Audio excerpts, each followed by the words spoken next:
Hello guys, welcome back to my channel. आज हम शुरू करने जा रहे हैं क्लास 11 की fine arts art and culture के लिए इसका चैप्टर नंबर 2, जिसमें हम पढ़ेंगे सिंधु घाटी की कलाएं।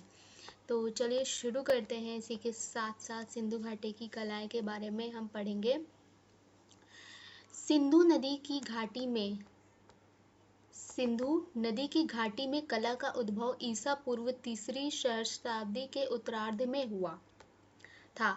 इस सभ्यता के विभिन्न स्थलों से कला के जो रूप प्राप्त हुए हैं, मतलब इस सभ्यता के विभिन्न जो स्थल हैं वहाँ पे कला के विभिन्न विभिन्न रूप प्राप्त हुए हैं।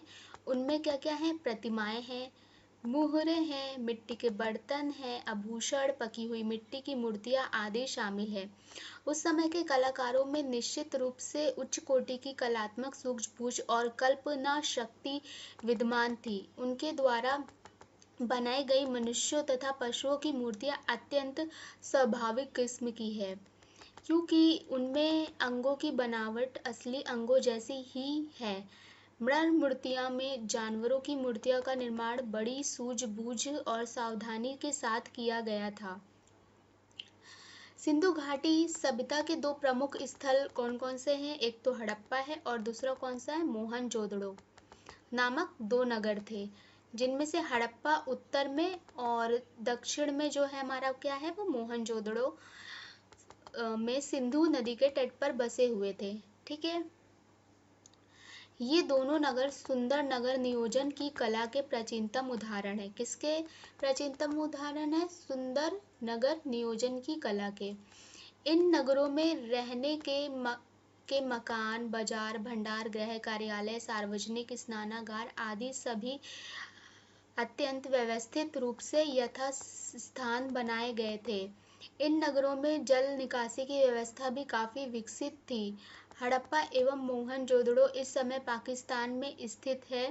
मतलब इस समय जो हड़प्पा और मोहनजोदड़ो वो पाकिस्तान में स्थित है। कुछ अन्य महत्वपूर्ण स्थलों से भी हमें कला वस्तुओं के नमूने मिले हैं, जिसके नाम है लोथल और धोलावरी, जो कि गुजरात में है, और राखीगढ़ी हरियाणा, रोपड़ पंजाब और कालीबंगा राजस्थान।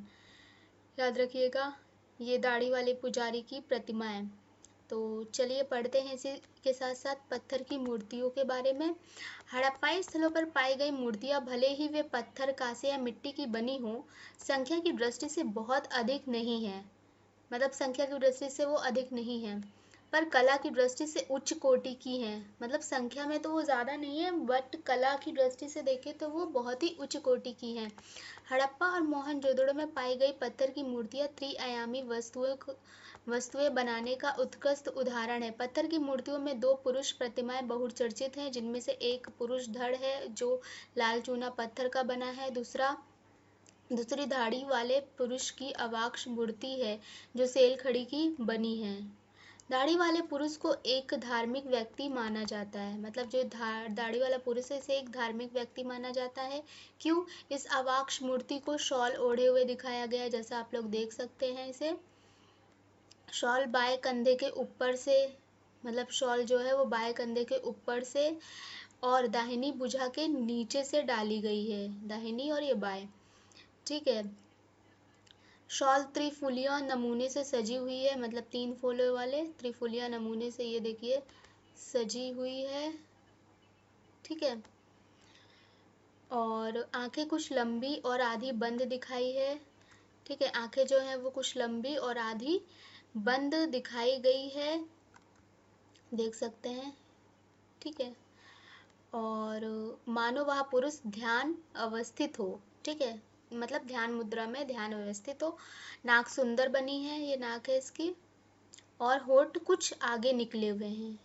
ये होठों का चित्र है, जिनको बताया गया है कि कुछ आगे निकले हुए हैं, जिनके बीच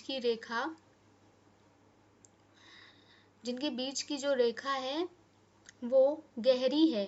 ठीक है, दाढ़ी मूंछ और गलमुच्छे चेहरे पर गलमुच्छे चेहरे पर उभरी हुई दिखाई गई है, कान सीप जैसे दिखाई देते हैं और उनके बीच में छेद है। बालों को बीच की मांग के द्वारा दो हिस्सों में बांटा गया है और सिर के चारों ओर एक सादा बना हुआ फीता बंधा हुआ दिखाया गया है। दाहिनी भुजा पर एक बाजू बंद है और गर्दन के चारों ओर छोटे छोटे छेद बने हैं, जिससे लगता है कि वह हार पहने हुए हैं। तो देख लेते हैं एक बार इस मूर्ति को और ध्यान से। ये कान है, कान में एक छेद है और बीच से ये निकाला गया है, दो हिस्सों में बाल बटे हुए हैं, बाजू बंद है, ठीक है, दाढ़ी है। तो इस तरीके से आप देख सकते हैं इस चित्र को। इसी के साथ हम इसके आगे पढ़ते हैं, ठीक है। कांसे की ढलाई के बारे में पढ़ेंगे। क्या पढ़ेंगे? कांसे की ढलाई। तो चलिए शुरू करते हैं। आज भी देश के कई भागों में कांसे की ढलाई की इस तकनीक से इस प्रकार के कार्य की परंपरा चली आ रही है। तो देखते हैं क्या तकनीक है इनकी। हड़प्पा के लोग कांसे की ढलाई बड़े पैमाने पर करते थे और इस काम में प्रवीण भी थे। इनकी कांस्य मूर्तियां कांसे को ढाल बनाकर बनाई जाती थी। इस तकनीक के अंतर्गत सर्वप्रथम मोम की एक प्रतिमा या मूर्ति बनाई जाती थी। पहले मतलब क्या करते थे इस तकनीक में? सबसे पहले मोम से एक प्रतिमा या मूर्ति बना लेते थे मोम से। फिर उसके बाद इसे चिकनी मिट्टी से पूरी तरह लीपकर सूखने के लिए छोड़ देते थे। पहले तो उन्होंने मोम से बनाई एक मूर्ति, फिर उसके ऊपर क्या किया? चिकनी मिट्टी का लेप लगा दिया और फिर उसे सूखने के लिए छोड़ दिया। जब वह पूरी तरह सूख जाती थी, मतलब सूख जाती थी, तो उसे गर्म किया जाता था। अब क्या होगा? जब गर्म किया जाएगा तो मोम क्या होगा? पिघलेगा। तो उसके मिट्टी के आवरण में एक छोटा सा छेद बनाकर उसे छेद के रास्ते सारा पिघला हुआ मोम बाहर निकाल लिया जाता था। मिट्टी को गर्म किया जाता था और एक उसमें छेद बनाया जाता था, उसके माध्यम से सारा पिघला हुआ मोम को बाहर निकाल लिया जाता था। इसके बाद चिकनी मिट्टी के खाली सांचे में फिर मोम पिघल गया तो वो खाली हो गया, तो उसी छेद के रास्ते पिघली हुई धातु भर दी जाती थी, मतलब उसमें धातु भर दी जाती थी। जब वह धातु ठंडी होकर ठोस हो जाती थी तो चिकनी मिट्टी के आवरण को हटा दिया जाता था। मतलब इस तकनीक से बनाया जाता था। पहले मोम से एक मूर्ति बनाई, फिर उसके ऊपर चिकनी मिट्टी का लेप लगाया, फिर उसको गर्म किया। गर्म करने के बाद उसका सारा मोम जो था एक छेद के माध्यम से निकाल लिया गया, फिर उसी छेद के माध्यम से उस धातु को भर दिया गया। जब वो ठंडा हो गया तो चिकनी मिट्टी के आवरण को तोड़ दिया गया। तो कांस्य में मनुष्य और जानवरों दोनों की ही मूर्तियां बनाई गई हैं, ठीक है, मनुष्यों की भी और जानवरों की भी बनाई गई है। मानव मूर्तियों का सर्वोत्तम नमूना है एक लड़की की मूर्ति जिसे नर्तकी के रूप में जाना जाता है, ठीक है। मानव मूर्तियों का ये एक सर्वोत्तम नमूना है। क्या? एक लड़की की मूर्ति जिसे नर्तकी के रूप में जाना जाता है। कांसे की बनी हुई जानवरों की मूर्तियों में भैंस और बकरी की मूर्तियां विशेष रूप से उल्लेखनीय हैं। भैंस का सिर और कमर ऊंची उठी हुई है तथा सींग फैले हुए हैं। सिंधु सभ्यता के सभी केंद्रों में कांसे की ढलाई का काम बहुतायत में होता था। लोथल में पाया गया तांबे का कुत्ता, ठीक है, लोथल में क्या पाया गया है? तांबे का कुत्ता और पक्षी तथा कालीबंगा में पाई गई सांड की कांस्य मूर्ति को हड़प्पा और मोहनजोदड़ो में पाई गई तांबे और कांसे की मानव मूर्तियों से किस प्रकार भी कमतर नहीं कहा जा सकता। देखिए मिट्टी से बनी आकृति है ये। इसी के साथ आगे बढ़ते हैं, मृण मूर्तियों के बारे में पढ़ेंगे। टेराकोटा। तो सिंधु घाटी के लोग मिट्टी की मूर्तियां भी बनाते थे, मतलब वो मिट्टी की मूर्तियां भी बनाते थे, लेकिन वे पत्थर और कांसे की मूर्तियां जितनी बढ़िया नहीं होती थी। मिट्टी की जो मूर्तियां होती थी वो पत्थर और कांसे की मूर्तियों जितनी बढ़िया नहीं होती थी। सिंधु घाटी की मूर्तियों में मात्र देवी की प्रतिमाएं, ठीक है, अधिक उल्लेखनीय है, याद रखिएगा, इंपॉर्टेंट पॉइंट है। कालीबंगा और लोथल में पाई गई नारी मूर्तियां हड़प्पा और मोहनजोदड़ो में पाई गई मात्र देवी की मूर्तियों से बहुत ही अलग तरह की है। मिट्टी की मूर्तियों में कुछ दाढ़ी मूछ वाले ऐसे पुरुषों की भी छोटी छोटी मूर्तियां पाई गई हैं जिनके बाल गुथे हुए यानी कुंडलित हैं। जो एकदम सीधे खड़े हुए हैं, टांगे थोड़ी चौड़ी हैं और भुजाएं शरीर के समानांतर नीचे की ओर लटकी हुई हैं। ठीक है। ठीक ऐसे ही मुद्रा में मूर्तियां बार बार पाई गई हैं, जिससे यह प्रतीत होता है कि ये किसी देवता की मूर्तियां हैं। मतलब ऐसा प्रतीत होता है कि ये किसी देवता की मूर्ति होगी। एक सींग वाले देवता का मिट्टी का बना हुआ मुखौटा भी मिला है। इसके अलावा मिट्टी की बनी हुई पहिएदार गाड़ियां, छकड़े, सीटियां, पशु पक्षियों की आकृतियां, खेलने के पासे, गिट्टियां, चक्रिका यानी डिस्क भी मिला है। ये देखिए, टेराकोटा के खिलौने, ये जो कि मिट्टी से बनाए गए थे। मुद्राएं की बात करेंगे अब। मुद्राएं यानी मोहरे। पुरातत्वविदों को हजारों की संख्या में मोहरे मुद्राएं मिली हैं, जो आमतौर पर सेलखिड़ी और कभी-कभी गोमूद, चकमक पत्थर, तांबा, कांस्य और मिट्टी से बनाई गई थी। उन पर एक सींग वाले सांड, गेंडा, बाघ, हाथी, जंगली भैंसा, बकरा, भैंसा आदि पशुओं की सुंदर आकृतियां बनी हुई थी। इन आकृतियों में प्रदर्शित विभिन्न स्वाभाविक मनोभावों की अभिव्यक्ति विशेष रूप से उल्लेखनीय है। इन मुद्राओं को तैयार करने का उद्देश्य मुख्यतः वाणिज्यिक था। ठीक है। ऐसा प्रतीत होता है कि ये मुद्राएं बाजूबंद के तौर पर भी कुछ लोगों द्वारा पहनी जाती थी, जिनमें उन व्यक्तियों की पहचान की जा सकती थी कि जैसे कि आजकल लोग क्या करते हैं, पहचान पत्र धारण करते हैं। हड़प्पा की मानक मुद्रा 2x2 इंच की वर्गाकार पट्टियां होती थी, जो आमतौर पर सेल खड़ी से बनाई जाती थी। प्रत्येक मुद्रा में एक चित्रात्मक लिपि खुदी होती थी, जो अभी तक पढ़ी नहीं जा सकी है। कुछ मुद्राएं हाथी दांत की भी पाई गई हैं। मुद्राओं के डिजाइन अनेक प्रकार के होते थे, पर अधिकांश में कोई जानवर जैसे कि कुबड़दार या बिना कुबड़ वाला सांड, हाथी, बाघ, बकरे और दैत्याकार जानवर बने होते हैं।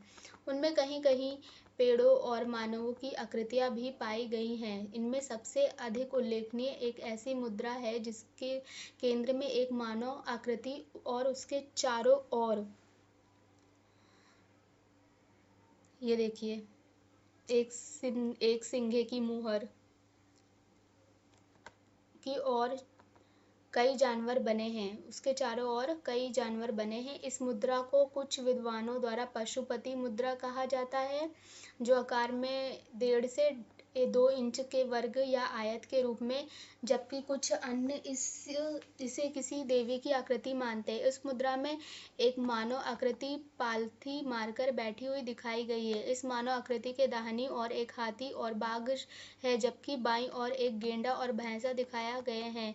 इन पशुओं के अलावा स्टूल के नीचे 2 बारहसिंगा है। इस तरह की मुद्राएं 2500 से 1900 ईसा पूर्व की हैं और ये सिंधु घाटी के प्राचीन नगर मोहनजोदड़ो जैसे अनेक पुरास्थलों पर बड़ी संख्या में पाई गई हैं। इनकी सतहों पर मानव और पशु आकृतियां उत्कीर्ण हैं। इन मुद्राओं के अलावा तांबे की वर्गाकार या आयताकार पट्टियां, टैबलेट पाई गई हैं, जिनमें एक और मानव आकृति और दूसरी ओर कोई अभिलेख अथवा दोनों ओर ही कोई अभिलेख है। इन पट्टियों पर आकृतियां और अभिलेख किसी नोकदार औजार छेनी से सावधानी पूर्वक काटकर अंकित किए गए हैं। ऐसा प्रतीत होता है कि ये ताम्र पट्टियां बाजूबंद की तरह भुजा पर बांधी जाती थी। मुद्राओं पर अंकित अभिलेख हर मामले में अलग अलग किस्म के होते थे, मगर इन ताम्र पट्टियों पर अंकित अभिलेख उन पशुओं से ही संबंध थे जो उन पर चित्रित किए गए थे। अब बात करते हैं मृदभांड की। तो इन पुरास्थलों से बड़ी संख्या में प्राप्त मृदभांड मतलब मिट्टी के बर्तनों की शक्ल, सूरत तथा उन्हें बनाने की शैलियों से हमें तत्कालीन डिजाइनों के भिन्न भिन्न रूपों तथा विषयों के विकास का पता चलता है। सिंधु घाटी में पाए गए मिट्टी के बर्तन अधिकतर कुम्हार की चौक पर बनाए गए बर्तन हैं, हाथ से बनाए गए बर्तन नहीं। इनमें रंग किए हुए बर्तन कम और सादे बर्तन अधिक हैं।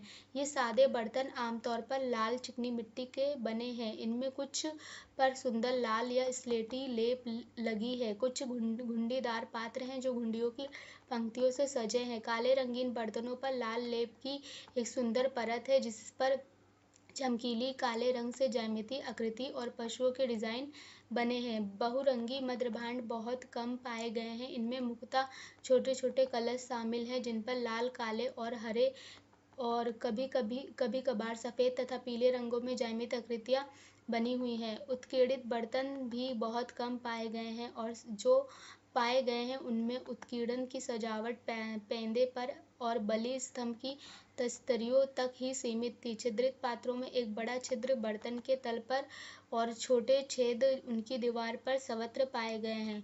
ऐसे बर्तन शायद पेय पदार्थों को छानने के काम में लाए जाते थे। घरेलू कामकाज में प्रयोग किए जाने वाले मिट्टी के बर्तन अनेक रूपों तथा आकारों में पाए गए हैं। सीधे और कोणीय रूपों वाले बर्तन अपवाद के तौर पर भले ही मिले हों, पर लगभग सभी बर्तनों में सुंदर मोड़ पाए गए हैं। छोटे छोटे पात्र जो अधिकतर आधे इंच से भी कम ऊंचाई वाले हैं, खासतौर पर इतने अधिक सुंदर बने हुए हैं कि कोई भी दर्शक उनकी प्रशंसा किए बिना नहीं रहता। ये देखिए मिट्टी के बर्तन हैं। अब आभूषण की बात करते हैं। तो हड़प्पा के पुरुष और स्त्रियां अपने आप को तरह तरह के आभूषणों से सजाते थे। ये गहने बहुमूल्य धातुओं और रत्नों से लेकर हड्डी और पकी हुई मिट्टी तक के बने होते थे। गले के हार, फीते, बाजूबंद और अंगूठियां आमतौर पर पुरुषों और स्त्रियों दोनों के द्वारा समान रूप से पहनी जाती थी, पर करधनियाँ यानी बुंदेकड़ फूल और पैरों के कड़े या पैजनियाँ स्त्रियां ही पहना करती थी। ठीक है। मोहनजोदड़ो और लोथर से ढेरों गहने मिले हैं, जिनमें सोने और मूल्यवान नगों के हार, तांबे के कड़े और मनके सोने के कुंडल, बुंदे, झुमके और शीर्ष आभूषण, लटकने तथा बटने और सेलखड़ी के मनके तथा बहुमूल्य रत्न शामिल हैं। सभी आभूषणों को सुंदर ढंग से बनाया गया है। यह ध्यान देने वाली बात है कि हरियाणा के फरमानपुरा स्थल पर एक कब्रिस्तान यानी शवाधन पाया गया है, जहाँ शव को गहने के साथ दफनाया गया है। याद रखिएगा, कहाँ पे? हरियाणा के फरमानपुरा स्थल पर। ठीक है। इसी के साथ हम आगे बढ़ते हैं। चंद हुदड़ों और लोथड़ में पाई गई कार्यशालाओं से पता चलता है कि मनके बनाने का उद्योग काफी अधिक विकसित था। मनके कार्निलियन, जमुनियम, सूनकांत, स्फटिक, कांचमणि, सेलखड़ी, फिरोजा, लार्जवर्द मणि आदि के बने होते थे। इसके अलावा तांबा, कांसा और सोने जैसी धातुएं और शंख, सीपियों और पकी मिट्टी भी मनके बनाने के काम में आती थी। मनके तरह तरह के रूप और आकार के होते थे। कोई तस्तरीनुमा बेलनाकार, गोल या ढोलककार होता था, तो कोई खंडों में विभाजित था। कुछ मनके दो या दो से अधिक पत्थरों को जोड़ से बने होते थे। कुछ पत्थर पर सोने का आवरण चढ़ा होता था, कुछ को काटकर या रंगकर सुंदर बनाया जाता था, तो कुछ में तरह तरह के नमूने खुदे होते थे। मनकों के निर्माण में अत्यधिक तकनीकी कुशलता का प्रयोग दर्शाया गया है। हड़प्पा के लोग पशुओं, विशेष रूप से बंदरों और गिलहरियों के नमूने बनाते थे, जो एकदम असली जैसे दिखाई देते थे। इनका उपयोग पिन की नोक और मनकों के रूप में किया जाता था। सिंधु घाटी के घरों में बड़ी संख्या में तकवे और तकवा चक्रियाँ भी मिली हैं, जिससे पता चलता है कि उन दिनों कपास और ऊन की कताई बहुत प्रचलित थी। गरीब और अमीर दोनों तरह के लोगों में कताई का आम रिवाज था। यह तथ्य इस बात से उजागर होता है कि तकवे की चक्रियाँ मिट्टी तथा सीपियों की बनी हुई पाई गई है। पुरुषों और स्त्रियाँ धोती और शॉल जैसे दो अलग अलग कपड़े पहनते थे। शॉल दाएं कंधे के नीचे से ले जाकर बाएं कंधे के ऊपर ओढ़ी जाती थी। ये देखिए मोती एवं आभूषण।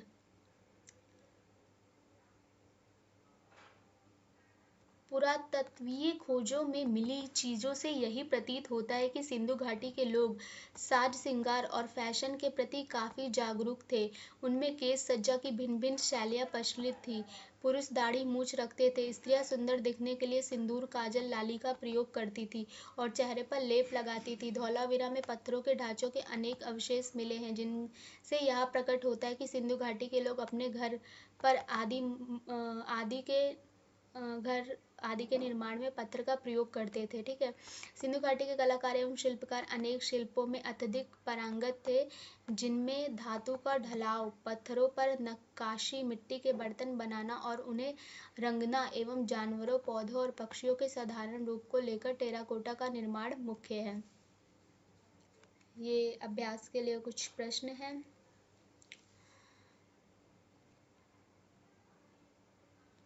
इसी के साथ आगे बढ़ते हैं। अब पढ़ेंगे हम इसके बारे में, नर्तकी की मूर्ति के बारे में पढ़ेंगे। सिंधु घाटी की कला आकृतियों में एक सर्वोत्कृष्ट कृति एक नाचती हुई लड़की यानी नर्तकी की कांस्य प्रतिमाएं हैं, ठीक है, जिसकी ऊंचाई लगभग 4 इंच है। मतलब इसकी जो ऊंचाई है वो लगभग 4 इंच है। मोहनजोदड़ो में पाई गई यह मूर्ति तत्कालीन ढलाई कला का एक उत्तम नमूना है, ठीक है। किसकी कला का? ढलाई कला का। नर्तकी की त्वचा का रंग सांवला दिखाया गया है, जैसा आप लोग इस चित्र में देख सकते हैं। वह लगभग निवस्त्र है और उसके लंबे केश हैं। केश सिर के पीछे एक जूड़े के रूप में गुथे हैं, ये देखिए।